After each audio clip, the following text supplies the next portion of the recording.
Breaking news Noori મસ્જિદમાં ₹22,000ની થઈ ચોરી 4 દિવસ બાદ પણ પોલીસની નિષ્ક્રિયતા પર રોષ હાદાનગર સ્નેહ મિલન સોસાયટીમાં આવેલી નૂરી મસ્જિદમાં ₹20,000થી ₹22,000ની ચોરી અને ગત તારીખ 31ને શુક્રવારના રોજ થઈ હતી। રેકોર્ડિંગની 4 દિવસ પહેલાના રોજ થઈ હતી, પરંતુ ઘટનાના આટલા દિવસો વીતી ગયા હોવા છતાં પોલીસ દ્વારા કોઈ નક્કર કાર્યવાહી ન થતાં સ્થાનિકોમાં ભારે રોષ જોવા મળી રહ્યો છે।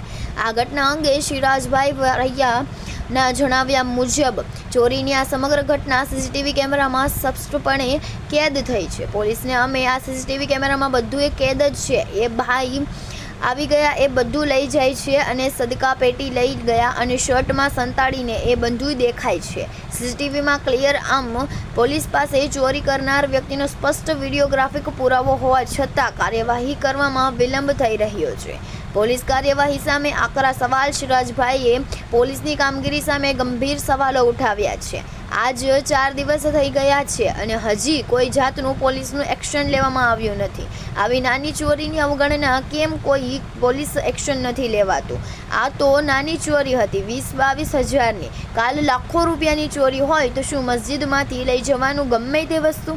તેમણે ચેતવણી આપી કે જો નાની ચોરીમાં કાર્યવાહી નહીં થાય તો મોટી ઘટનાઓનું જોખમ વધી શકે છે। તેમણે ઉમેર્યું કે તેઓ ફરિયાદ કરવા ગયા હતા ત્યારે પોલીસે માત્ર અરજી લખી હતી। સ્થાનિકોએ પોલીસને તાત્કાલિક સીસીટીવી ફૂટેજના આધારે ચોરને પકડી પાડવા અને ધાર્મિક સ્થળોની સુરક્ષા વધારવા માટે માંગ કરી છે। કેમેરામેન બિજલભાઈ માલિકિયા સાથે રિપોર્ટર ફિરોઝ મલેક, ભાવનગર।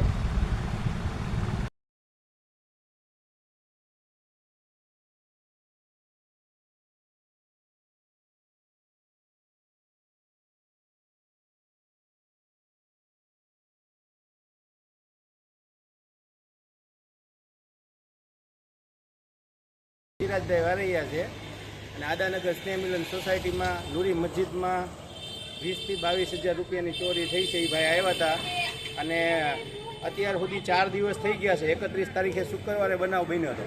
આ 4 દિવસ થઈ ગયા છે, હજી કોઈ જાતનું પોલીસનું એક્શન લેવામાં આવ્યું નથી।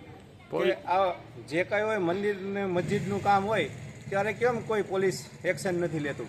આજ આ તો નાની ચોરી હતી 20-22 હજારની, કાલ લાખો રૂપિયાની ચોરી હોય તો શું મસ્જિદમાંથી લઈ જવાનું ગમે તે વસ્તુ? ફરિયાદ કરવા ગયા તો શું કીધું? ફરિયાદ કરવા ગયો તો હા, રિપોર્ટ ઓલું લખી નાખ્યું છે, જે આપણે અરજી આવે એ પછી કે જવાબ દેશું। બરાબર, અત્યારે સમય કેટલા દિવસ થયા ચોરી? આ 4 દિવસ થઈ ગયા। 31 તારીખને શુક્રવારે હતું। આ 4 દિવસ થઈ ગયા। 4 દિવસ ઉપર તમે પોલીસને સબૂત શું દીધું? પોલીસને અમે આ સીસીટીવી કેમેરામાં બધું કેદ જ છે। એ ભાઈ આવી ગયા, એ બધું લઈ જાય છે, સદકા પેટી લઈ ગયા, અહીંયા શર્ટમાં સંતાડીને તે એ બધું દેખાય જ છે સીસીટીવીમાં કેમ ક્લિયર। ઓકે, મારું નામ હુસેનભાઈ સૈયદ છે। હુસેનભાઈ, કઈ જગ્યા રહ્યો અને શું બનાવજો? સ્નેહ મિલન સોસાયટીમાં રહું છું અને અમારે મસ્જિદ છે, મસ્જિદે નૂરી, એમાં 31 તારીખે અને શુક્રવારે સાંજે 5:30 થી 6 વાગે એક છોકરો આવ્યો અને મસ્જિદમાં પહેલાં ખોળચોળ કરી બધી કે ક્યાં ક્યાં શું પડ્યું છે એમ, અને ઉસ્તાદનું અમારે મૌલાના સાહેબનું પાકીટ પડ્યું હતું, એમાંથી 7-8 હજાર રૂપિયા લીધા અને એક સદકાની પેટી હતી, સદકાની પેટી લીધી અને એક મોટું બોક્સ હતું સ્ટીલનું બોક્સ હતું, એમાં ફાળાના પૈસા ભેગા કરેલા હતા। ટોટલ 20,000 થી 22,000 રૂપિયા જેવી રકમ હતી। એ એક છોકરાએ આવીને અંદરથી લઈ લીધી મસ્જિદમાંથી। કેદી બનાવજો તો? 31 તારીખે શુક્રવારે। પોલીસને જાણ કરી? પોલીસને જાણ કરી છે, ફરિયાદ કરેલી છે, પણ કોઈ હજી પૂરતા પગલાં નથી લેવાયા છે। 2 વાગે ગોગાઈ હતો એવું કંઈક। ઓકે, પછી સિયોરે ગયો હતો।